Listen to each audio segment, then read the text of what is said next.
দেখছেন express news, খবর নেয় খবর দেয়।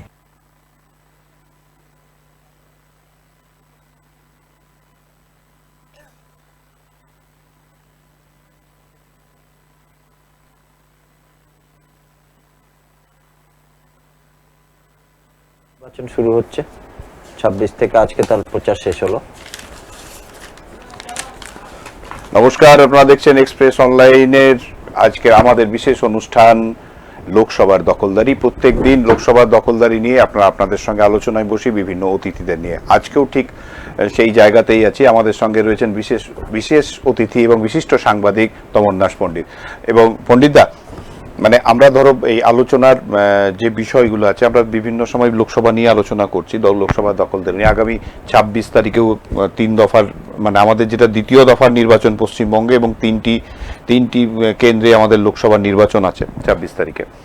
তো সেটাও যেমন থাকবে, কিন্তু তার সঙ্গে আমার যেটা মানে আলোচনার বিষয়, এটা আজ গতকাল থেকে, সোমবার থেকে, বিশেষ করে সোমবারের রায় ঘোষণা হওয়ার পর থেকে, উচ্চ আদালত যে রায় ঘোষণা করেছে তারপর থেকে দেখা যাচ্ছে যে গোটা রাজ্য জুড়ে এটাকে নিয়ে একটা মানে খুব বড় জায়গা তৈরি হয়েছে। এসএসসির যে নিয়োগ দুর্নীতি বা যেভাবে সমস্যা তৈরি হয়েছে, আজকে এসএসসি সুপ্রিম কোর্টে গেছে এবং সুপ্রিম কোর্টে এই রায়ের স্টের জন্য তারা গেছে। অনেকে অনেক রকম করে কথা বলছে, কেউ তো বলেছে যে 5 মিনিটের মধ্যে এই সমস্যার সমাধান হয়ে যাবে।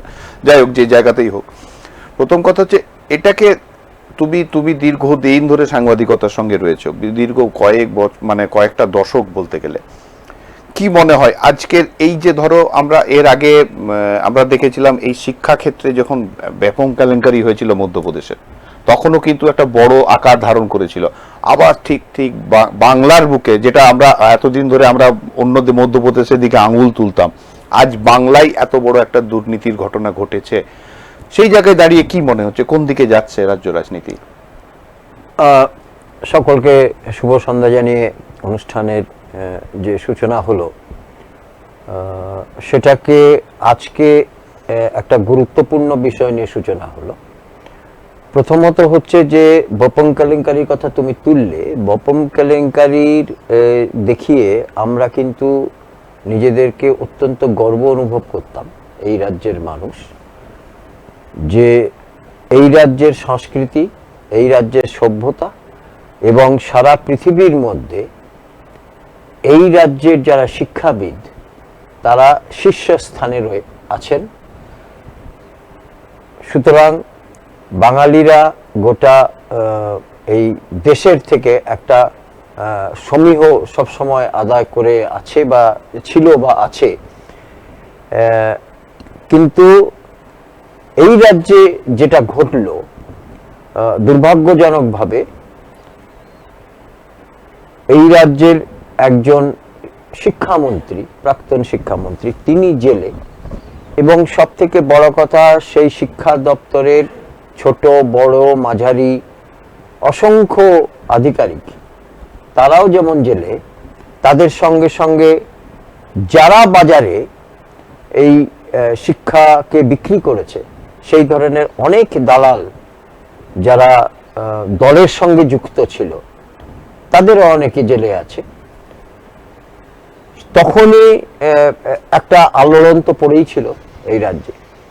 এবং গতকাল যে ঘটনাটা ঘটেছে, সেটা অত্যন্ত স্বাভাবিকভাবেই গোটা রাজ্যে যে আলোড়নটা তুলেছে, সেটাও খুব স্বাভাবিক। প্রথমত হচ্ছে যে আমি ব্যক্তিগতভাবে যে কোনো রায়, আদালতের যে কোনো রায়, তাকে আমি ব্যক্তিগতভাবে সম্মান করি। এবং বিচারকরা যে রায় দেন, আমি এটা মনে করি যে নিরপেক্ষ রায় দেওয়ার তারা চেষ্টা করেন। এটা ঘটনা যে অনেক রায় অনেকের পছন্দ হয় না, এবং যাদের পক্ষে সেই রায় না যায়, খুব স্বাভাবিকভাবেই তারা সেই রায়ের সমালোচনা করতে পারেন। একটা কথা মনে রাখতে হবে যে বিচারকের সমালোচনা করা যায় না, হয়তো বিচারকের দেওয়া রায়ের সমালোচনা করা যায়। বিচারকের সমালোচনা করলে সম্পূর্ণ বিচার ব্যবস্থাটাই ভেঙে পড়ে।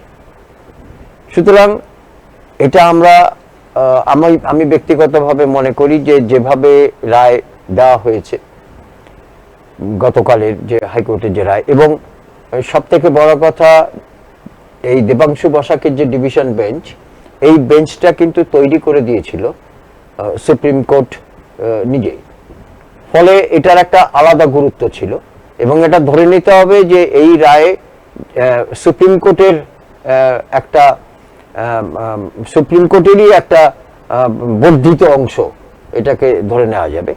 কারণ সুপ্রিম কোর্ট সমস্ত মামলাকে একসঙ্গে করে নিয়ে এখানে বিচার করার জন্য পাঠানো হয়েছিল এবং সব পক্ষকে তাদের বক্তব্য শোনানোর জন্য, জানানোর জন্য বলা হয়েছিল এবং দীর্ঘদিন পরে এই রায় দেওয়া হয়েছে। এবং সব থেকে দুর্ভাগ্যজনক, এই রায়ের যা যা বলা হয়েছে সেটা আমাদের পক্ষে খুব মানে সুখকর নয় এই রাজ্যের পক্ষে। এবং আমি এটাতে খুব আশ্চর্য হয়ে যাচ্ছি যে যখন আজকে হয়তো রাজ্যকে সুপ্রিম কোর্টে যেতেই হতো না, যদি রাজ্য তখন যদি রাজ্য সরকার অথবা এসএসসির যারা যারা এসএসসি কে যে আইনজীবীরা মানে লড়ছিলেন এসএসসির হয়ে অথবা রাজ্য সরকারের হয়ে, তারা যদি সরাসরি তাদেরকে যখন জানতে যাওয়া হয়েছিল যে যারা যে অভিযোগ উঠছে যে একটা বড় অংশের চাকরি সেটা বিক্রি হয়েছে এবং সেখানে অনৈতিকভাবে তারা নিয়োগপত্র পেয়েছেন, ফলে সেটা তখন কোর্ট জানতে চেয়েছিল যে সেটা কত শতাংশ হবে এবং নির্দিষ্টভাবে এটা কেন জানা সম্ভব হচ্ছে না। কারণ যখন সরকারি কোনো দপ্তরের নিয়োগপত্র দেওয়া হয় তার সম্পূর্ণ রেকর্ড রাখা হয় একদম। দ্বিতীয়ত হচ্ছে যে এই যে ওএমআর শিট, এই ওএমআর শিটে যে নম্বর থাকে সেই নম্বরের ভিত্তিতে নিয়োগ যখন হয়, সুতরাং যারা নিয়োগ পেয়েছেন স্বচ্ছভাবে ওএমআর শিটের তাদের নম্বরের সঙ্গে এই নিয়োগের একে প্রচ্ছন্ন যোগাযোগ রয়েছে এবং তাদের কোনো রকমের অনৈতিক কাজ হয়নি। কিন্তু দেখা যাচ্ছে যে ওএমআর শিটে নাম নেই, অথবা ওএমআর শিটে একেবারেই কম নম্বর, অথবা দেখা গেছে যে সাদা খাতা জমা দিয়ে যারা পেয়েছেন, এই ধরনের যে অভিযোগ, এই অভিযোগের যে তালিকা, এই কতজন তারা ছিলেন সেটা কিন্তু নির্দিষ্টভাবে দেবাংশু বসাকের বেঞ্চ যখন জিজ্ঞেস করেছে আইনজীবীদের, তারা কিন্তু বারবার টাল বাহানা। আমি তোমাকে এখানে আরেকটা কথা যোগ করি দাদা, সেটা হচ্ছে যে এই যে ধরো প্রথম কথা হচ্ছে যে নিয়োগের জন্য যে নজরদারির একটা কমিটি করা হয়েছিল, হ্যাঁ, এই কমিটিটা যে মানে আমি একটা জায়গাতে একটা আর্টিকেলে পড়ছিলাম সেদিন যে এই কমিটিটা প্রথম যে এই কমিটিটাই অবৈধ এবং বেআইনি, এটা বাগ কমিটি যে তৈরি হয়েছিল এবং তারাই প্রথম এটা প্রমাণ করে যে না এই কমিটিটা কিন্তু ভুল, এই কমিটি ঠিক নয়। এবং এটা যতদূর সম্ভব 2019-এর 28 মার্চ এরকম একটা দিন কিছু একটা ছিল, তখন অভিজিৎ গঙ্গোপাধ্যায়, হ্যাঁ, এই বাগ কমিটি তারাই প্রথম নির্ধারণ করে দিয়েছিল যে এই কমিটির যেটা এই তোমার নিয়োগ দুর্নীতি নিয়োগের জন্য যে কমিটি হয়েছে সেই কমিটিটা পুরোটাই ভুল। আজকে মাননীয় দেখছে যে মাননীয় আমি একটা মুখ্যমন্ত্রী উনি একটা জায়গায় মঞ্চে বলছিলেন যে কোন দপ্তরে কিসের চাকরি হয়েছে সেই দপ্তরই জানে, তিনি কিছু জানেন না। তো এই ধরনের, অথচ মানে কমিটি বলছে যেটা যে বাগ কমিটির রিপোর্ট যেটা বলছে সেটাতে এই সমস্ত এই যে 5 জনের কমিটি যেটা, সেটাও কিন্তু মুখ্যমন্ত্রীর নির্দেশেই তৈরি হয়েছিল। সব থেকে বড় কথা হচ্ছে যে এই যে আজকে সুপার নিউমেরিক্যাল যে পোস্ট, যেগুলো অতিরিক্ত যে পোস্ট যেগুলো তৈরি হয়েছিল, সেটা ক্যাবিনেট মিটিংয়ে পাস হয়েছিল এবং তারপরেই কিন্তু এই সুপার নিউমারি পোস্টের এই নিয়োগগুলো শুরু হয়। সুতরাং এর আসলে এটা এতটাই বহু চর্চিত এবং বহু আলোচিত যে এটা নিয়ে এবং গোটা রাজ্যের মানুষ, তারা যাদের প্রচুর জ্ঞান আছে তারাও যেমন এটা জেনে গেছেন, যারা খুব একটা এই নিয়ে জ্ঞান নেই তারাও জেনে গেছেন যে নিয়োগের ক্ষেত্রে এই রাজ্যে একটা বড় ধরনের কোনো রকমের একটা ঘোটালা হয়েছে। সুতরাং কি হয়েছে না হয়েছে সেটা অনেকে হয়তো খোঁজ রাখেন না, যাদের এই বিষয়ে আগ্রহ আছে, তারা নিশ্চয়ই যোগাযোগ করবেন বা নেবেন। কিন্তু আমার যেটা বলার কথা সেটা হচ্ছে যে সুপ্রিম কোর্টে রাজ্য সরকার যেটা বলেছে যে শুধুমাত্র একটা মৌখিক অভিযোগের ভিত্তিতে এই রায় দেওয়া হয়েছে। দ্বিতীয়ত বলা হয় এবং তারা এফিডেভিট করে 16,000 সামথিং তার যে একটা তালিকা তারা এফিডেভিট করে জমা দিচ্ছে যে তারা বৈধ চাকরি তাদের রয়েছে। তাহলে আমার কথা হচ্ছে যে এই এফিডেভিটটা দেবাংশু বসাকের যে এজলাস তাতে কেন জমা দেওয়া হলো না? তাহলে তো আজকে তাকে সুপ্রিম কোর্টে যেতেই হতো না। দ্বিতীয়ত হচ্ছে অনেকের পক্ষে এটা ঘটনা যে 4 সপ্তাহের মধ্যে এতগুলো টাকা ফেরত দেওয়া, সেটা হয়তো অনেকের পক্ষে সম্ভব হবে না। সেই ক্ষেত্রে সেটা দেখতে গেলে হয়তো দ্বিতীয়বার আদালতে গেলে তারা সেটা নিশ্চয়ই সেটা ভেবে দেখবে বলে আমার সেটা মনে হয়, কিন্তু সেটা গুরুত্বপূর্ণ নয়। গুরুত্বপূর্ণ হচ্ছে যে এসএসসি চেয়ারম্যান তিনি যেভাবে বারবার বললেন এবং এসএসসি চেয়ারম্যানের অনেকগুলো বক্তব্য যেটাকে হাইকোর্ট একেবারে সরাসরি মানে ভিত্তিহীন বলে মনে করেছে, সেটা হচ্ছে যে ওএমআর-শিট যাদেরকে প্রস্তুত করতে দেওয়া হয়েছিল সেই নাইসার প্রথমত হচ্ছে যে সেই নাইসাকে কোনো ওপেন টেন্ডারের মাধ্যমে নেওয়া হয়নি, তিনি বদ্ধ করে সেই টেন্ডার দেওয়া হয়েছিল এবং তাদের ক্ষেত্রেও এই নাইসা আবার একটা সাব কন্ট্রাক্ট দেওয়া হয়েছিল। এগুলো সম্পর্কে নাকি এসএসসি চেয়ারম্যান নাকি কিছুই জানতেন না। সুতরাং তাহলে এসএসসি চেয়ারম্যানের কাজটা কি? না শুধু তা না, এসএসসির অফিসের নিচে এই ধরনের সমস্ত কাজকর্ম এসএসসি দপ্তরই হয়েছে। হ্যাঁ, দপ্তরই হয়েছে। এবং যখন জিজ্ঞেস করা হয়েছে যে ওএমআর শিট কোথায়, বলা যে এত lakh lakh OMR sheet, 30 lakh 40 lakh OMR sheet, সেগুলো আজকাল তো ওইভাবে রাখা যায় না, সেটা সার্ভারের মধ্যে এবং মিরর ইমেজ যেটাকে বলে সেটার মধ্যে রাখা হয়েছে, ফলে কম্পিউটারে রাখা হয়েছে এবং কম্পিউটার হার্ড ডিস্কে এগুলো পাওয়া যাবে। যদিও দুর্ভাগ্যজনকভাবে সেটা পাওয়া যায়নি। আমি এই পর্যন্ত আমার মনে হয় যে এই রাজ্যের যারাই কিছু খোঁজ রাখেন তারা এই পর্যন্ত জানতে আর তাদের বাকি নেই। কিন্তু গুরুত্বপূর্ণ হলো এই রায়টা নিয়ে কিন্তু রাজনীতিকীকরণ যেভাবে শুরু হয়ে গেল সেটাই হচ্ছে খুব দুর্ভাগ্যজনক। এবং খুবই স্বাভাবিকভাবে শাসক দল তাদের মনে হয়েছে যে এই রায় একেবারেই অবৈধ, যেটা শাসক দলের সুপ্রিমো তিনি একেবারে সরাসরি বলেছেন যে এই রায়কে তিনি মানেন না, এই রায় সরাসরি অবৈধ। এটা আমি জানি না তিনি নিজেকে কখনো কখনো আইনজ্ঞ বলেন, হতে পারে, আমার এ সম্পর্কে কোনো কিছু বলার নেই, কারণ আমরা সাংবাদিকতা করি এবং সেই ক্ষেত্রে হয়তো যেটা দেখি সেটা লিখি। সুতরাং আইনের অতটা জ্ঞান আমাদের থাকা সম্ভব না, আমি আইনের ছাত্রও নই। কিন্তু আমার যেটা মূল কথা যে এটাকে নিয়ে প্রথমেই হচ্ছে যেভাবে একটা ভোটের একটা রীতিমতো মানে পুরোপুরি একটা ভোটের স্লোগান তৈরি করার চেষ্টা করা হচ্ছে এবং একটা জিনিস খুব স্পষ্টভাবে বোঝা যাচ্ছে যে গতকাল থেকে আজ পর্যন্ত নেতা নেত্রীরা যেভাবে এই রায়টাকে হাতিয়ার করে তাদের মানে রাজনৈতিক গুটি সাজানোর চেষ্টা করছেন সব পক্ষই, সেটা কিন্তু খুব দুর্ভাগ্যজনক। প্রথমত হচ্ছে যে শুভেন্দু অধিকারী রায় বেরোনোর 2 দিন আগে একটা কথা বলেছিলেন যে আগামী সপ্তাহে বোম ফাটতে যাচ্ছে, যদিও তিনি স্পষ্ট করে বলেননি যে কিসের বোম।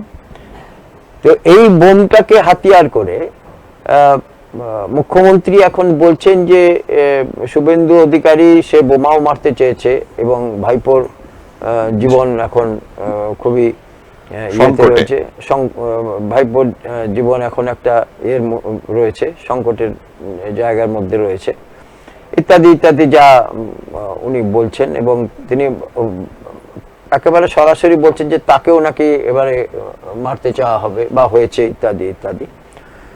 তো এবং এই রায়টাকে নিয়ে বলছেন যে এটা সরাসরি বিজেপির তৈরি করা রায়। উনি তো এমনও বলেছেন কোর্ট এখন বিজেপির মিলন ক্ষেত্র, এবং বিজেপি সরাসরি যেটা উনি বলতে চাইছেন যে শুভেন্দু অধিকারী দুদিন আগে কি করে জানলো যে বোম ফাটতে যাচ্ছে, এই রায় সম্পর্কে কি করে জানলো?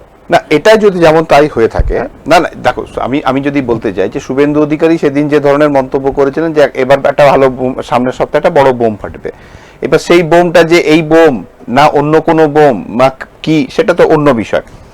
কিন্তু যে জায়গা থেকে আমরা যেটা দেখতে পাচ্ছি আর কি, যে যেদিকে রাজনৈতিক মানে যাচ্ছে আর কি, রাজনীতিতে মানে প্রত্যেকে এটাকে নিয়ে গেম করতে চাইছে, নিজের মানে রুটিটা, রাজনৈতিক রুটি যেটা এই এসএসসির আগুনে নিজের জায়গা থেকে শিখতে চাইছে।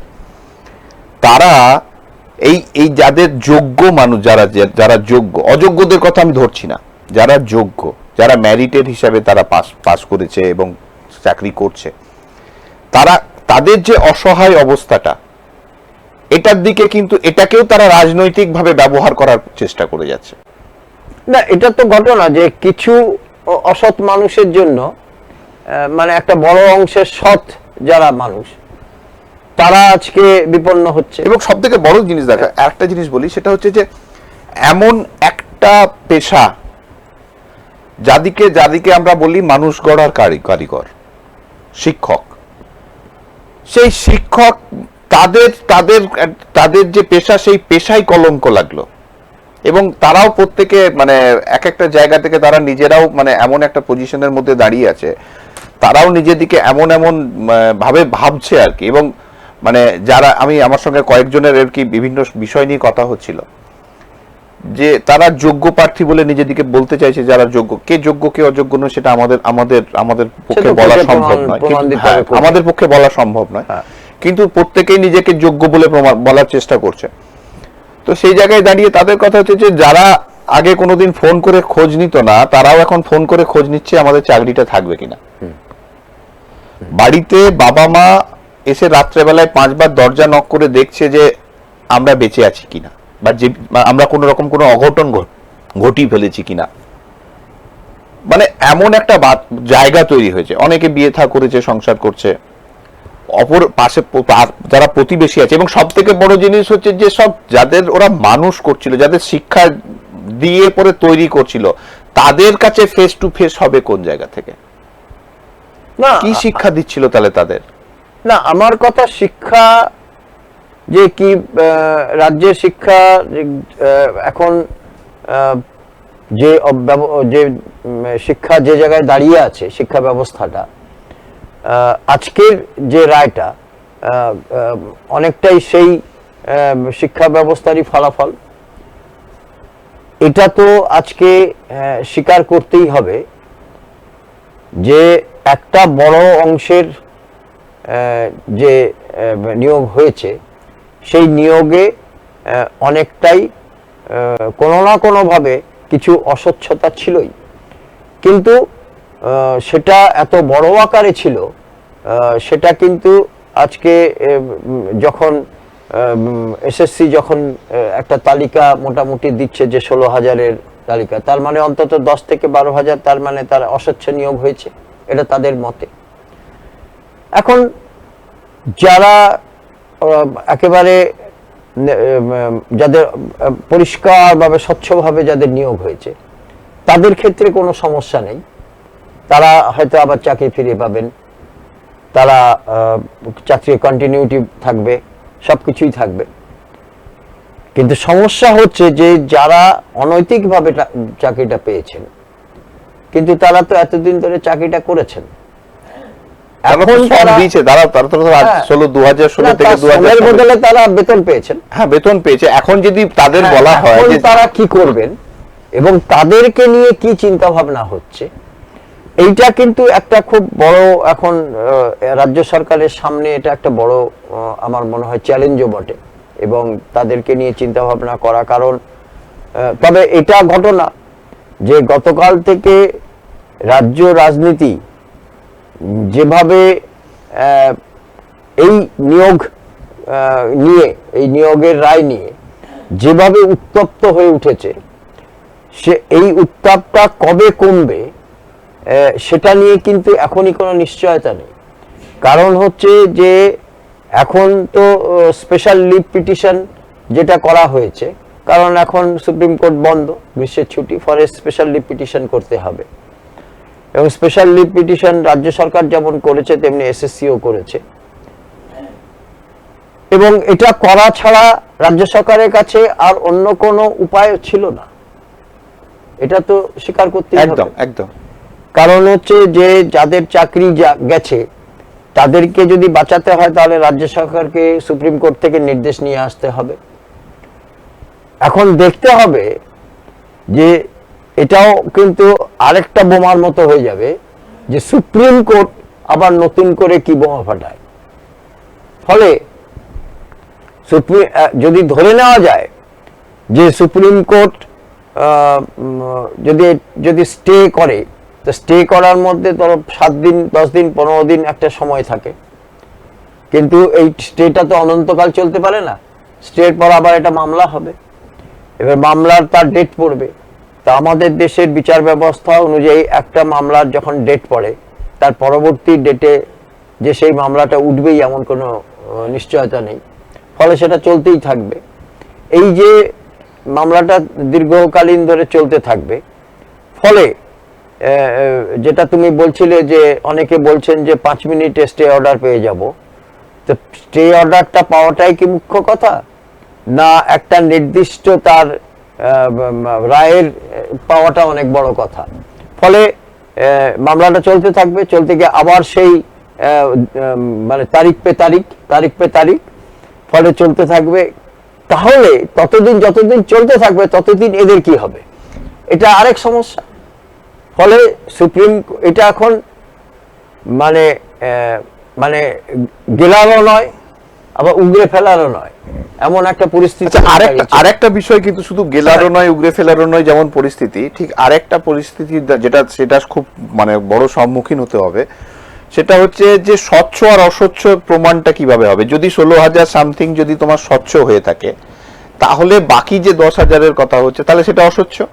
হ্যাঁ, সেটাই তো। এবার এই স্বচ্ছ আর অস্বচ্ছ মানে ওটা ওএমআর শিটে, হ্যাঁ ওএমআর শিটে যাদের মানে নম্বর যেটা আছে, খালি খাতা খালি ওএমআর শিট জমা পড়েছিল আর কোনটাতে হয়েছিল, কিন্তু খালি ওএমআর শিট জমা পড়া বা সময় পেরিয়ে যাওয়ার পর ওএমআর শিট জমা পড়া বা তাদের নতুন করে আসা, না আমার এটা মনে হচ্ছে যে কোনো না কোনো ভাবে কোনো ওএমআর শিটের কোনো হয়তো হার্ড কপি নিশ্চয়ই বোর্ডের কাছে আছে, তা না হলে তারা এই তথ্যটা দিচ্ছেন কি করে 16,000 সামথিং। এবং যারা নিয়োগপত্র পেয়েছেন তারা তো মার্কসের ভিত্তিতে নিয়োগপত্র পেয়েছেন, কতটা নম্বর পেয়েছে। না, নিয়োগপত্র তো যারা তোমার অযোগ্য তারাও পেয়েছে। না, নিয়োগপত্র তারা পেয়েছে, কিন্তু তারা ওই মার্কশিটের ভিত্তিতে পায়নি। কিন্তু তার মানে ওই মার্কশিটের আবার সেই গল্পটা উঠে আসছে। ওই মার্কশিটে আরেকটা যেটা বলছে যে আরেকবার নতুন করে পরীক্ষার ব্যবস্থাও হওয়ারও কথাবার্তা চলছে, যে নতুন করে আবার পরীক্ষার ব্যবস্থা হবে। যারা রাস্তাতে 10 বছর ধরে শুয়ে আছে তাদেরও তো পরীক্ষায় ডাকা হয়নি এখনো, তাহলে তাদেরকেও ডাকতে হবে। একদম। ইতিমধ্যে মোটামুটি 23 লাখ 24 লাখ তো পরীক্ষার মাধ্যমে এই ব্যাপারটা হয়েছে। এখনো তো টেট যেটা আছে সেটারও এখনো মামলা চলছে। ওটারও আরেকটা আবার যে প্রশ্ন ভুল এসেছিল তার জন্য আবার হাইকোর্ট আবার নতুন করে প্রশ্নের ইয়ের জন্য আবার নতুন করে একটা ওইটার আবার একটা সমস্যা আছে। এইবারে টেটেও যে সেখানে কিছু অনৈতিক লেনদেন হয়েছে সেটা নিয়েও আবার আরেকটা মামলা রয়েছে। ফলে এই যে একটা অবস্থা, মানে একেবারে যেটাকে বলে আর কি যে মনে হচ্ছে যেটা মানে সেই গোলক ধাঁধার মতো অবস্থা, যে কিছুতেই রাস্তা খুঁজে পাওয়া যাচ্ছে না আর কি। তো রাস্তা খোঁজার জন্য এখন একমাত্র সুপ্রিম কোর্ট, যারা এই ডিভিশন বেঞ্চটাকে তৈরি করেছিল। কিন্তু সুপ্রিম কোর্টে যা হবে সুপ্রিম কোর্টের রায় যা হবে সেটা দিয়ে আমাদের কিছু বলার নেই, বা আগামী দিন কি হবে সেটা নিয়ে আমাদের ভেবেও লাভ নেই। আমাদের যেটা ভাবনার মধ্যে আছে যে আজকে সরাসরি এই রাজ্যের মানুষ যারা রাজনীতি করেন, যারা রাজনীতি করেন না, যারা সরাসরি কোনো দলের কর্মী, অথবা যারা শুধুই মাত্র সমর্থক, অথবা যারা শুধুমাত্র ভোট দেন, এই সমস্ত রকমের মানুষরা আজকে তারা মানে রীতিমতো বিভ্রান্ত যে সত্যি মিথ্যের মধ্যে দিয়ে যে কারা আসলে সত্যি বলছেন, কারা আসলে মিথ্যে বলছেন, এবং আদালত কি সত্যি সত্যি বিজেপির কথাতে রায়টা দিয়েছে কি না, এটা নিয়েও কিন্তু তারা রীতিমতো বিভ্রান্ত। এবং আমার তো যেটা মনে হয় যে আজকের যে পরিস্থিতি এসে দাঁড়িয়েছে, তারা হয়তো কোনো দলের যারা একেবারে কট্টর যারা দলের সমর্থক, তারা ছাড়া যারা ভাসমান তারা ছাড়া এমনি যারা সাধারণ মানুষ, তাদের মধ্যে কোথাও একটা মনের মধ্যে একটা খটকা তারা উঠছে। হয়তো কেউ আলোচনা করছেন, কেউ করছেন না, কিন্তু এটা ঘটনা যে আমি গতকাল থেকে আজ পর্যন্ত মোটামুটি বাজারপত্র থেকে কিছু কিছু ছোট ছোট দোকান, চায়ের দোকান ইত্যাদি, সেখানে কিন্তু এই আলোচনাটা মানে অনেকে ইচ্ছেই হোক অনিচ্ছাই হোক সে আলোচনাটা কিন্তু চলেই আসছে। এবং একটা কথা যে অনেকে কিন্তু আবার এই এখন যেটা খুব নিয়ম মানে একটা বিভিন্ন ভাবে দেখা যায় যে অনেকে এগুলো নিয়ে আবার মিম তৈরি করে ছাড়ছেন বাজারে, মানে সোশ্যাল মিডিয়াতে খুবই সক্রিয় এই ব্যাপারটা নিয়ে আলোচনার জায়গা তৈরি হয়ে গেছে জায়গাতে।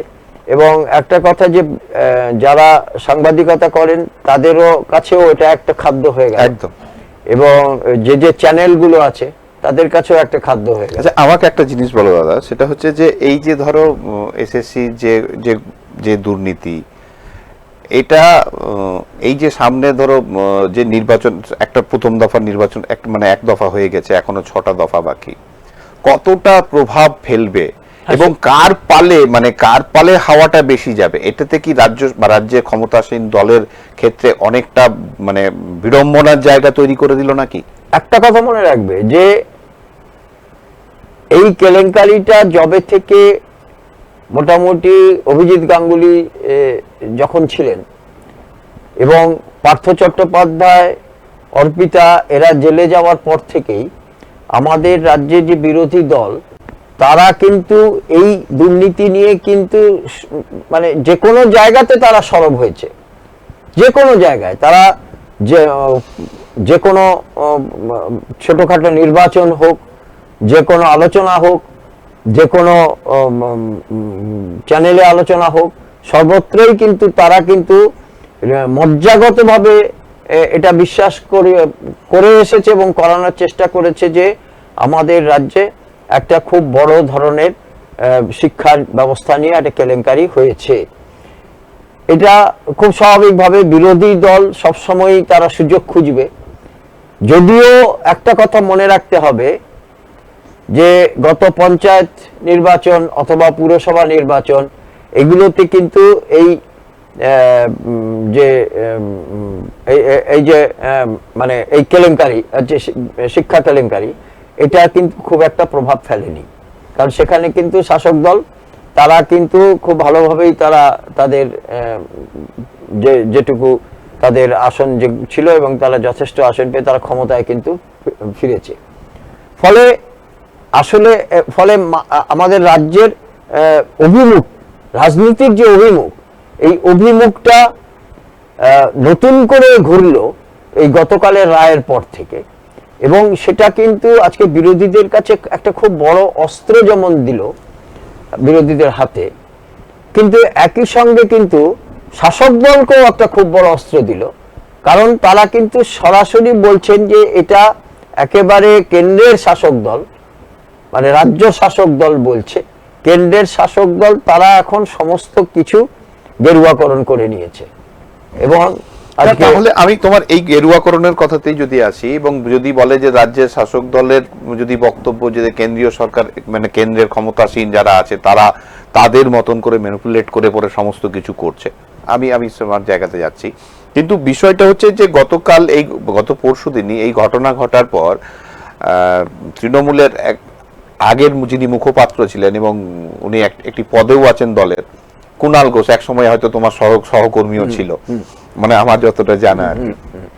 তো সেই কুণাল ঘোষ কিন্তু পার্থ চট্টোপাধ্যায়কেই দায়ী করে গেছেন এই ঘটনার জন্য।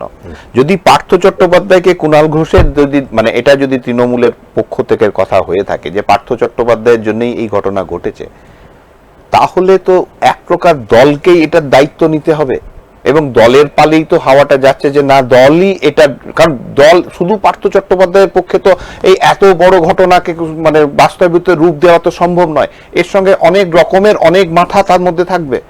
এবং পার্থ চট্টোপাধ্যায় কোথায় আছেন? প্রচুর লোক জেলে আছেন এখন।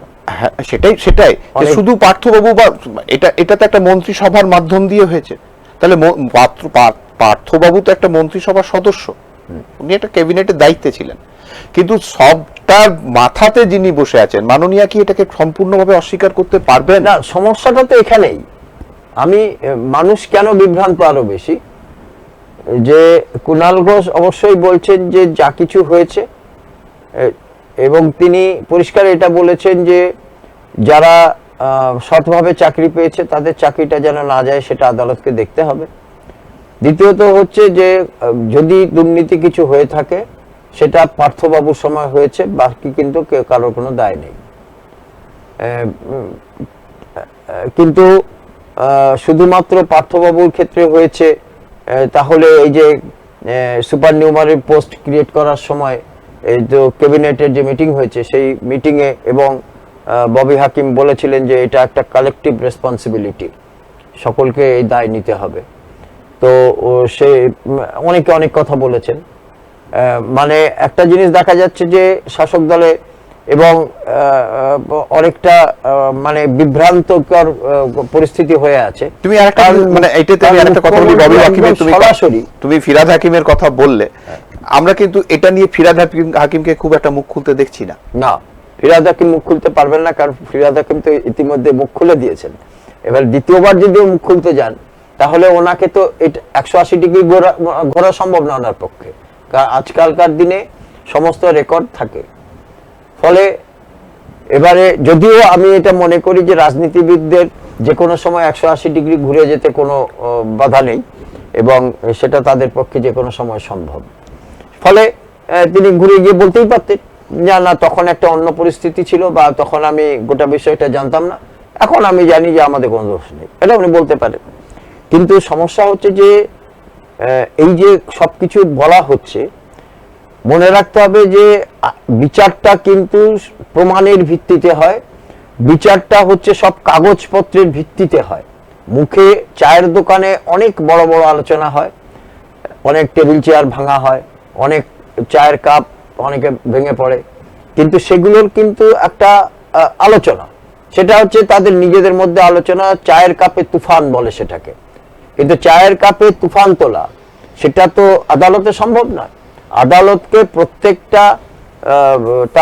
প্রত্যেকটা মানুষের বক্তব্য শুনে যে মন্তব্য করতে হয় এবং রায়টা দিতে হয়। এটা হতে পারে যে সেই রায়ের গলদ থাকতে পারে, কিন্তু সেই গলদটাও কিন্তু আইনকে মেনেই হয়। সেই গলদের যে রেকটিফিকেশন, এটা সংশোধন যে গলদটা হবে, যদি আজকে সুপ্রিম কোর্টে যদি সংশোধন হয় তাহলে কিন্তু সেটা আইনের ভিত্তিতেই হবে। সেটা শুধুমাত্র কেউ 3 ঘন্টা, আজকে যেমন দেখা যাচ্ছে যে সায়ন্তিকা নাকি 3 ঘন্টা ধরে কান্নাকাটি করার পরে নাকি বিধায়কের উনি উপনির্বাচনে বিধায়কের পদ পেলেন, প্রার্থীটা হয়েছে, কিন্তু সেটা তো আদালতে হবে না। আদালতে তো কাগজ চাই, শুধু কাঁদলে হবে না। কিন্তু আমার এটা অপরূপা তো কাঁদলো কিন্তু টিকিট পেল না। না, অপরূপা তো টিকিট তো পেলই না, উল্টে দলেরও একটা বড় ক্ষতি করে দিল। বললো যে আমার কাছে টাকা নেই, তাই দেওয়ার মতো টাকা নেই, তাই আমি প্রার্থীপদ পেলাম না।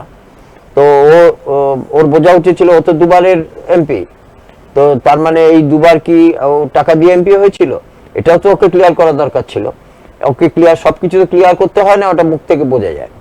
ফলে মানে এক একজন এক এক রকম কথা বলছেন, কি বলছেন কিছুই বোঝা যাচ্ছে না। কিন্তু সব থেকে আমার যেটা দেখার, যে মুখ্যমন্ত্রী তার স্বভাব সিদ্ধ স্টাইলে যেটা বলেছেন যে আমি এই রায় অবৈধ, এই অবৈধ কথাটাতে উনি বলতে পারেন, উনি যেটা বলতে পারেন সেটা আর কেউ পারে না। একজন প্রশাসনের প্রধানের কাছ থেকে এই ধরনের মন্তব্য, না, আমার কথা উনি বলতে পারেন, ওনার ইচ্ছে উনি বলতে পারেন, এবং উনি যেটা বলতে পারেন সেটা কিন্তু আর কেউ বলতে পারে না। এবং যারা উনি এটাও বলেছেন যে এই তো সমস্ত সুযোগ সুবিধা, জাজদের যে সুযোগ সুবিধা, সমস্ত রকমের যে দেখাশোনা, সিকিউরিটি থেকে আরম্ভ করে সবই রাজ্য সরকারই করে। তো আমি জানি না এটা কিসের ইঙ্গিত উনি করতে চেয়েছেন। তো আবার এটাও তিনি বলেছেন, একেবারেই ইঙ্গিতটা খুব স্পষ্ট শুভেন্দু অধিকারীর দিকে, যে পুরুলিয়াতে টাকা কে নিয়েছিল, আমি তোমার এই পুরুলিয়ার টাকার কথা তুমি যখন বললে আর কি, আমি সেই পুরুলিয়ার টাকার কথাতেই আসি, পুরুলিয়া সংক্রান্ত বিষয়ে আসি। শুধু পুরুলিয়া কেন, আমরা 2019-এর নির্বাচনের সময়তে দেখেছিলাম যে রাজীব ব্যানার্জি যখন তৃণমূল থেকে বেরিয়ে এসে হাতে একটা ছবি নিয়ে বিজেপিতে জয়েন করলেন, মমতা বন্দ্যোপাধ্যায়ের একটা ছবি ওনার সঙ্গে ছিল, সেই ছবিটা নিয়ে উনি যেদিন বেরিয়ে এলেন বিধানসভা থেকে, এবং তারপরেই মাননীয় মুখ্যমন্ত্রী উনি প্রকাশ্য বিভিন্ন জনসভায় বলেছেন যে বন দপ্তরের চাকরির ক্ষেত্রে বড় রকমের একটা অঘটন ঘটেছিল, দুর্নীতিগ্রস্ত, সরাসরি বলেছেন এবং উনি এটার ফাইল খুলতে চাইছেন। কিন্তু সেই ফাইল এখনো পর্যন্ত খুলল না। রাজীব বন্দ্যোপাধ্যায় আবার ব্যাক টু প্যাভিলিয়ন, উনি তৃণমূলে আবার এলেন, এবং যে কেসেই ওনাকে আবার ছোটখাটো করে একটা দায়িত্ব দিয়ে দিয়েছে। মানে আমরা একটা দেখি, তবে তৃণমূলের একটা জিনিস কিন্তু তোমাকে অস্বীকার করা যাবে না, সেটা হচ্ছে যারা দল বদল করেছে তারা কিন্তু স্বমহিমায় আর দলে নেই। এটা কিন্তু তাদের মধ্যে একটা মানে শৃঙ্খলার জায়গা রয়েছে, তারা আছে কিন্তু এখন আর কেউ তাদের পোছে না, এরকম একটা জায়গা যেন তাদের মধ্যে রেখে দিয়েছে। তো সেই জায়গায় এখনো পর্যন্ত রাজীব বন্দ্যোপাধ্যায়ের বন দপ্তরের দুর্নীতিও সামনে এলো না, বা যদি শুভেন্দু অধিকারীর যদি কোনো পুরুলিয়া বা কোনো সংক্রান্ত কোনো যদি দুর্নীতি থাকে, তো আমার মনে হয় না এই নির্বাচনের আগে যখন এই এরকম এসএসসি সংক্রান্ত বিষয়ে একটা বড় বিড়ম্বনার মধ্যে রাজ্য সরকার পড়েছে, সেই জায়গায় বিজেপির সব থেকে বড় কথা হচ্ছে যে বিজেপির দ্বিতীয় এখন এই মুহূর্তে বাংলায় যদি বলা যায় বিরোধী দলনেতা, তো তার সম্বন্ধে যদি কোনো অভিযোগ তাদের কাছে তথ্য প্রমাণ থাকে সেটা জনসমক্ষে প্রকাশ করা। বলেছে আমি নাম তো বলছি না, আমি নাম বলছি না বলেছেন উনি, কে নিয়েছিল, কিন্তু আমি নাম বলছি না। কারণ কি, আমি নাম বলতে চাই না। উনি এটা স্পষ্ট বলেছেন যে আমি তো মানুষের কাজ করি, আমি নাম বলতে চাই না।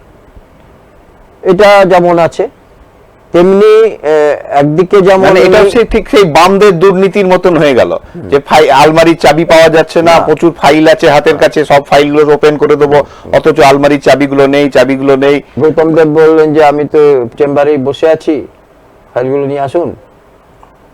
তো গৌতম দেব বসে থাকলেন, ফাইলও কেউ আনলো না। তো সেটা যাই আছে, আমার খালি এটা বলার কথা যে আইন এমন একটা জিনিস, যে আইন তো ভগবানের সৃষ্টি নয়, মানুষের আইন মানুষের সৃষ্টি, এবং আইন সময়ের সঙ্গে সঙ্গে বদল হয়।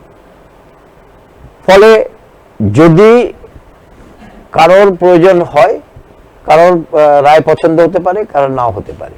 এমনকি যে খুনের আসামি সেও তো সুপ্রিম কোর্টে যায়, এবং বহু ক্ষেত্রে দেখা গেছে যে সুপ্রিম কোর্টে সে ছাড় পেয়ে গেছে, বহু আসামি আছে তারা হাইকোর্টেও ছাড় পেয়ে গেছে। এখন আমাদের নজর থাকবে সুপ্রিম কোর্টের দিকে, যে সুপ্রিম কোর্ট থেকে কি রায় আসছে, এটা একটা যাও। আচ্ছা, তুমি একটু আগে মানে আমরা যখন কথা বলছিলাম তুমি চায়ের কথা বললে, আজকে দিলীপ ঘোষ একটি মন্তব্য করেছেন যে চায় পে চর্চা এমন একটা বড় ধাক্কা দেওয়া হচ্ছে যাতে তৃণমূল এখন চায়ের দোকানগুলো সব বন্ধ করে দিচ্ছে। মানে এই যে জায়গা উনি বলছিলেন বর্ধমানে সকালবেলা যখন উনি ওনার স্টাইল, ওটা প্রত্যেকের তো একটা নিজের স্টাইল থাকে, উনি সকালে উঠে চায় পে চর্চা করেন, অর্থাৎ চা দোকানে বসে লোকের সঙ্গে কথাবার্তা বলেন, মত বিনিময় করেন। তো বর্ধমানে দেখা গেল সকালবেলা উনি মর্নিং ওয়াকে যখন বেরোলেন, বেরোনোর পরে দেখা গেল যে উনি চা খাবেন ঠিক করলে সেই এলাকার সমস্ত দোকানপাট বন্ধ।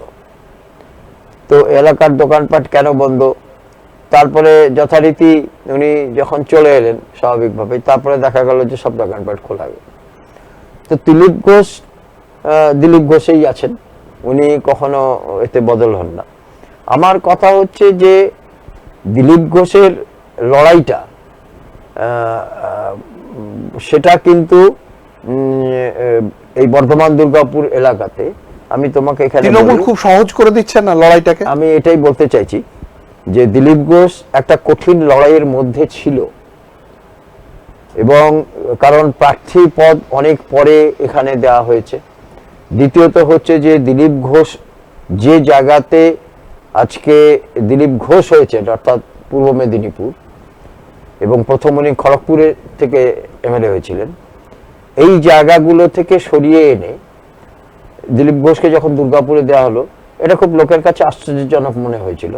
যদিও রাজ্য সভাপতি হিসাবে উনি সব জায়গাতেই গেছেন, এসেছেন, দুর্গাপুরেও বহুবার আমাদের সময় শুধু রাজ্য সভাপতি নয়, উনি যখন আরএসএস এর প্রচারকও ছিলেন তখনও দুর্গাপুরের বিভিন্ন জায়গায় ওনার সঙ্গে ফলে ওনাকে বিভিন্ন জায়গায় আসতে হয়েছে, নতুন কিছু নয়।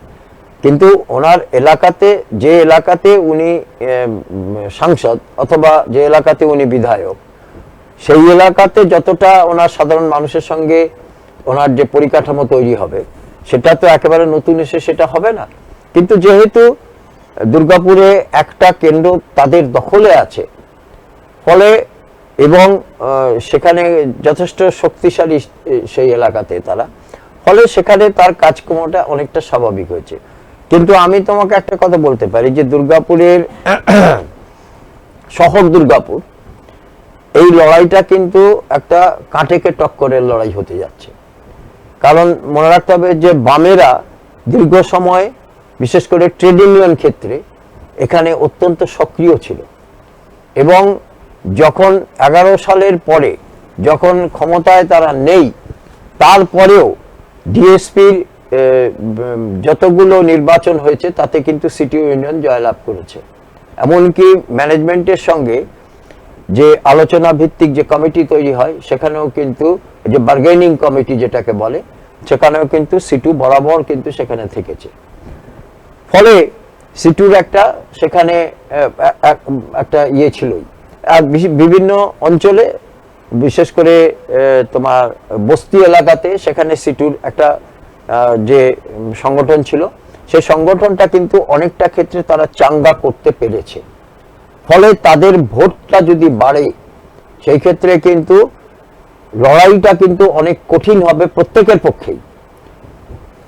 কারণ যদি সংখ্যালঘু ভোটের কথা যদি তুমি বলো, বিশেষ করে কাঁকসা পেরিয়ে গেলে, কাঁকসাতে আবার দিলীপ বাবুদের সংগঠন যথেষ্ট শক্তিশালী, কিন্তু কাঁকসা পেরিয়ে যাওয়ার পরে যে গ্রামীণ এলাকাটা পড়ে, মন্তেশ্বর, ভাতার, গলসি, এই তিনটে এলাকাতে সংখ্যালঘুদের একটা খুব বড় অংশ আছে ভোটারদের। ফলে এই সংখ্যালঘুরা, তাদের কিন্তু এটা ধরে নেওয়ার কোনো কারণ নেই যে তারা একমাত্র শাসক দলের সঙ্গে আছে। ধরে নিতে হবে এই সংখ্যালঘুদের অনেকটা কিন্তু বামেরা তাদের কিন্তু সংগঠনকে যদি চাঙ্গা করতে পারে, তাহলে এই সংখ্যালঘুদের একটা বড় অংশ কিন্তু বামেদের সঙ্গেও থাকবে। ফলে এই যে সংখ্যাটা চলে গেল বামেদের সঙ্গে চলে গেলে, সেটা কিন্তু একটা ক্ষতিগ্রস্ত হবে কিন্তু শাসক দলের ক্ষেত্রে। আবার 2018 সালে, 2019 সালে সেখানে কিন্তু এই বামেদের ভোটটা রামের যাওয়ার ফলে সেখানে কিন্তু সুবিধাটা পেয়েছিল, কিন্তু এই বিজেপি কিছুটা সুবিধা পেয়েছিল। ফলে কিছুটা নয়, অনেকটাই পেয়েছিল।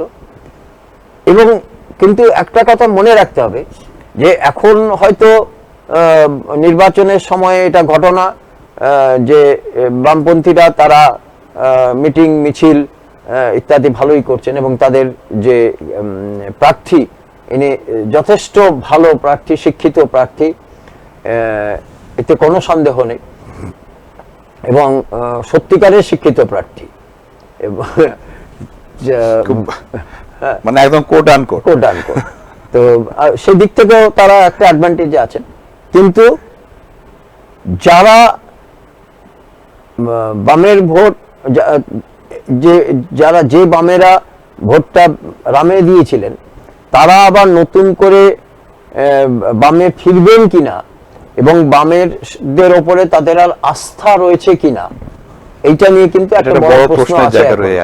কারণ হচ্ছে যে উঁচু মহলে, অর্থাৎ যারা শহরের যারা নেতা নেত্রী, তারা হয়তো অনেক কিছু বুঝতে পারবেন, কিন্তু গ্রামের মানুষ তারা কিন্তু বলবেন যে ক্ষমতায় যারা থাকবে তাদের সঙ্গেই তারা মোটামুটি থাকতে চান। একটা কথা মনে রাখতে হবে যে বামেরা হয়তো কিছুটা হয়তো মিছিল, মিটিং ইত্যাদি তাদের দেখা যাচ্ছে বিভিন্ন জায়গাতে, অনেক বন্ধ অফিস তারা খুলেওছেন, শহরাঞ্চলে খুলেছেন, গ্রামে খুলেছেন, মানুষ বাধা দিতে সাহস পাচ্ছে না, কারণ এখন সংগঠন অনেকটা হয়তো তারা চালু করতে পেরেছেন। কিন্তু আমি তোমাকে একটাই প্রসঙ্গে বলি, আজকে সিঙ্গুর, মূলত যে সিঙ্গুর নিয়ে যে তাদের যে পরাজয়, অর্থাৎ তাদের ক্ষমতা থেকে চলে যাওয়া, সেই সিঙ্গুরে কিন্তু শিল্প তো হয়নি না। এখন সিঙ্গুরের মানুষ বলছে যে এখানে শিল্প হলে ভালো হতো। এমনকি সিঙ্গুরের যে মাস্টার মশাই রবীন্দ্রনাথ ভট্টাচার্য, উনিও এখন গাইতে শুরু করেছেন যে না, আমাদের এটা ভুল হয়েছিল, যে এই আন্দোলনটা নিয়ে না করলে, টাটারা এলে আমাদের ভালো ছিল। আজকে উনি এটা গাইছেন, কিন্তু তখন উনিও যেহেতু শাসক দলে ছিলেন বাধা দিয়েছিলেন। কিন্তু আমার কথা হচ্ছে যে আজকে সিঙ্গুরে পরিস্থিতি কিছু বদল হয়নি। যারা অনিচ্ছুক চাষি ছিলেন অথবা ইচ্ছুক চাষি ছিলেন, তাদের যে জমি ছিল, সেই জমি যেগুলো তাদেরকে ফেরত দেওয়া হয়েছে, তারা সেগুলো চাষযোগ্য জমি নয়। ফলে তারা এখনো অনেকটাই ধরো আর্থিকভাবে খুবই সংকটের মধ্যে আছে, এবং তাদের কাছে তো বিকল্প কাজ নেই, চাষ ছাড়া তাদের বিকল্প নেই। ফলে তাদের অনেককেই বাইরে পরিযায়ী শ্রমিক হয়ে যেতে হচ্ছে, ইত্যাদি ইত্যাদি, বা অন্য কোনো পেশাতে থাকতে হচ্ছে। তাহলে সিঙ্গুর যে আখেরে রাজ্যের ক্ষতি করেছে, এই সত্যটাকে তারা বামেরা কিন্তু এখনো কিন্তু সিঙ্গুরের মানুষকে বোঝাতে পারেনি, এবং সিঙ্গুরের মানুষও কিন্তু তাদের উপর আস্থা রাখতে পারেনি। এটা কিন্তু খুব দুর্ভাগ্যজনক। যে এটা দিয়ে বোঝা যায় যে কারণ হচ্ছে যে এখনো পর্যন্ত পঞ্চায়েত থেকে বিধানসভা সব জায়গাতেই কিন্তু সিঙ্গুরে কিন্তু বামেরা কিন্তু জিততে পারে না। কারণ আমাকে তুমি একটা জিনিস বলো, এই যে মানে বিশেষ করে বামেদের ক্ষেত্রে যদি এই যে 34 বছরের লিগ্যাসি যেটা রয়েছে, এটা কি বামেদের পেছন ছাড়ছে না? এটা নয় কি? না, 34 বছরের লিগ্যাসি এই জন্য ছাড়ছে না, কারণ এখন একটা বামেরা অনেকটা পরিবর্তন করে তাদের একটা নতুন ব্রিগেড তৈরি, একেবারে ইয়ং ব্রিগেড তৈরি করেছে। এটা কিন্তু একটা পজিটিভ দিক। কিন্তু এই ইয়ং ব্রিগেডের ওপরে এক সময় তাদেরকে রীতিমতো সমালোচনা শুনতে হতো বৃদ্ধতন্ত্র বলে, এবং এটা ঘটনা যে বৃদ্ধতা তখন শাসন ক্ষমতাটা ওদের হাতে রেখেছিল। সেই তার থেকে শিক্ষা নিয়ে এখন মীনাক্ষী থেকে আরম্ভ করে খুব ইয়ং সৃজনের মতো ছেলেরা এবং শিক্ষিত প্রত্যেক যারা প্রার্থী হয়েছে অথবা যারা প্রার্থী হয়নি। এবং আরেকটা কথা মনে রাখতে হবে যে ইনসাফ যাত্রাতে তারা প্রচুর ইয়ং ছেলে মেয়েকে জড়ো করতে পেরেছিল না। এইভাবে শুধু ইনসাফ মানে বামেদের এইবারে যে চিন্তা ভাবনাটা, যারা তোর মানে একদম নতুন ছেলেদের, একদম পরিষ্কার ছেলে, নতুন ঝকঝকে ছেলে, শিক্ষিত ছেলে এবং রাজনীতির সঙ্গে তারা মানে ওতপ্রোতভাবে জড়িত, সেই সব ছেলেদের এবারে সামনে নিয়ে এসছে নির্বাচনে। মানুষ কতটা কি করবে সেটা তো সমস্যা, যে এখনো পর্যন্ত মানুষের খুব একটা আস্থা তাদের উপরে, আমি ওই নেতৃত্বটা কিন্তু এখনো একটা সমস্যার মধ্যে আছে। যাই হোক, আমরা আমাদের আলোচনা, আমাদের সময় এখানে মানে একদম শেষ জায়গায় দাঁড়িয়ে আছি। আমরা এই নিয়ে আলোচনা তো থাকবে, এবং এই আলোচনা মানে পরিস্থিতি যে জায়গায় দাঁড়িয়ে আছে তাতে আলোচনা শেষ হবে না, হয়তো সময়ের পর সময় পেরিয়ে যাবে। কিন্তু আমাদের হাতে সময়ের একটা নির্দিষ্ট সময় আছে যার মধ্যে আমাদেরকে শেষ করতে হবে। আবার আপনাদের সঙ্গে আমরা আগামীকাল ঠিক সন্ধ্যা 7টায় এই আরো অন্য কোনো বিষয় নিয়ে, এবং কোন দিকে কি হচ্ছে রাজ্য রাজনীতির পট, কোথায় কি পরিবর্তন হচ্ছে সেটা নিয়েও আলোচনা করব আরো এক কোনো নতুন অতিথির সঙ্গে। আজকের মতন অনুষ্ঠান এখানেই শেষ করব। নমস্কার।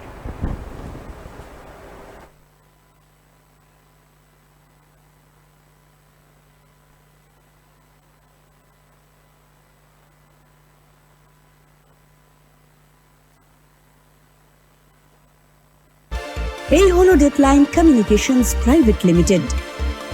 আপনারা দেখছেন এক্সপ্রেস নিউজ, খবর নেয় খবর দেয়।